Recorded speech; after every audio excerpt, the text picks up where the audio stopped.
চুলটা আমি এমন কেটেছি মনে হচ্ছে আমি স্যালন থেকে কাজ করে এসেছি। কি তাই তো? না গো, আমি কোনো স্যালনে কাজ করি না, এটা আমার নিজেরই ট্যালেন্ট। কেন জানি না, এই ট্যালেন্টটা আমি শিখে গেছি। কোথা থেকে শিখেছি তাও জানি না। উফ, তা গরম আসতে না আসতে এই খেপির অবস্থাটা না পুরোপুরি খারাপ হয়ে গেছে। খেপি নাকি বলে চুল কাটতে যাবে স্যালনে, তা তোমরাই বলো স্যালনে চুল কাটতে গেলে কমপক্ষে 200 থেকে 300 টাকা নেবে। তাই ভাবলাম এত টাকা না খরচা করে আমি বরং চুলটা কেটে নিই। ওর থেকে আমার একটা ছোট্ট করে একটা এক্সপিরিয়েন্স হয়েও যাবে চুল কাটার উপর। তো চলো আজকে ওর চুলটা কাটি। চুল কাটতে এসে দেখছি কাঁচিটা আমাকে ধোকা দিয়ে দিয়েছে। হ্যাঁ, এই কাঁচিটা কাটছেই না, কি গালাগালি দিচ্ছি কাঁচিটাকে। সত্যি আজকের আর কাঁচিটার পেটে ভাত হজম হবে না। মানে এই কাঁচিটা কাটতে কাটতে আমি সত্যি বিরক্ত হয়ে গেছি। ওখান থেকে মা আবার বলছে, আরে ভাই তুই চুল কাটতে পারিস না, কেন তুই ও চুলটাকে নষ্ট করছিস? বাবা চিৎকার করে, আরে দাঁত তোকে কাটতে হবে না, আমি বরং ওকে স্যালনেই নিয়ে চলে যাবো। বাবা কি করা যায়, আমি তো জেদি মানুষ, আমি তো হাল ছাড়বো না এত সহজে। তাই বলছি না, আমি এই কাঁচি দিয়েই চুল কাটবো। এই কাঁচি না হলে অন্য কাঁচি হবে, কিন্তু আমি চুল কেটেই ছাড়বো। দেখো এখানে আমি লোলোর চুল কাটা শুরু করে দিয়েছি। ইউ ভি স্ট্রেট সব কাটেই আমি পারি মোটামুটি ভাবে। তো আজকে লোলোর পেছনে চুলটা পুরো সোজা কেটে দিয়েছি আর সামনের চুলটা হালকা করে লেয়ার করে দিয়েছি।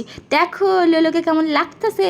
তা ওর চুল কাটা দেখে মনে পড়লো, আরে আমার চুলটাও পুরো পাতলা ফ্যাটফ্যাটে হয়ে গেছে। তাই ভাবলাম আমার চুলটাও নাহলে একটু কেটে ফেলি। কি বলবো, আমি কি কিপটে আমি তোমাদের বলেও বোঝাতে পারবো না। মানে অন্যান্য দিক দিয়ে হাত খোলা, এই চুল কাটা দিক দিয়ে আমি প্রচন্ড কিপটে। আমার স্যালনে যেতে এই জন্যই ভয় লাগে, তারা আমার বেশি চুল কেটে দিবে। দেখো আমার কিপটামির একটা লিমিট থাকে, তাহলে এইটুকু চুল কাটলাম। হ্যাঁ, ছোট চুলটা পুরো রোগা লেগে হয়ে গেছিল বলে ওটা হালকা করে কেটে দিয়েছে। সামনে চুলটা দেখো এলোমেলো করে কেটে দিয়েছি। তা আজকে চুল কাটাটা তোমাদের কেমন লাগলো অতি অবশ্যই কমেন্ট করে জানাবে।